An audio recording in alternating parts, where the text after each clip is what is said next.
আসসালামু আলাইকুম রহমতুল্লাহ। সো এই ভিডিওতে দেখানো হবে আপনারা কিভাবে মাসিক পেমেন্টটা করতে পারবেন। সো ফার্স্ট অফ অল আপনারা শিক্ষার্থীর নামে চলে যাবেন। সো আমি নাম দিয়ে দিচ্ছি সাফওয়ান সানি। আপনাদের নাম সিলেক্ট করবেন। সো যেই নাম্বার থেকে টাকা পাঠাবেন সেটার শেষ 4 ডিজিট লিখবেন। যে মাধ্যমে পেমেন্ট করতেছেন সেটা পেমেন্ট করে দিবেন বিকাশ। এই মাস হচ্ছে সেপ্টেম্বর, যেই মাসে পেমেন্ট করবেন সেই মাসের পেমেন্টটা এখানে লিখবেন।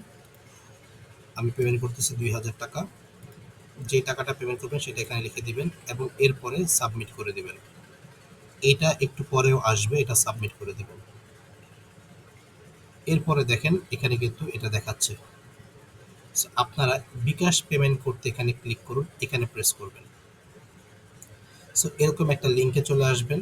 সো লিঙ্কে চলে আসার পরে আমি এখানে লিখতেছি, আপনারা যেই টাকাটা সাবমিট পেমেন্ট করবেন সেটা এখানে লিখবেন। রেফারেন্স স্টুডেন্টের নাম লিখবেন সাফওয়ান সানি। আমি এটা দেওয়ার পরে কনফার্ম পেমেন্ট দিচ্ছি। দেওয়ার পরে যেই বিকাশ নাম্বার থেকে আপনারা টাকাটা পাঠাবেন সেই নাম্বারটা দিবেন। এটা যে কোনো নাম্বার হতে পারে, পার্সোনাল যে কোনো নাম্বার দেওয়া যাবে। এরপরে কনফার্ম। সো যেই বিকাশ নাম্বারটা দিয়েছেন সেই নাম্বারে একটা কোড যাবে, সেই কোডটা লিখতে হবে।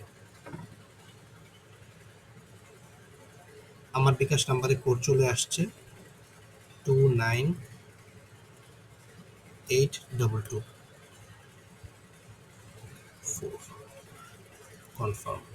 সো এরপরে আপনাদের বিকাশের পিনটা দিলে কনফার্ম করলেই পেমেন্ট হয়ে যাবে। সো এভাবে আপনারা পেমেন্ট করতে পারেন।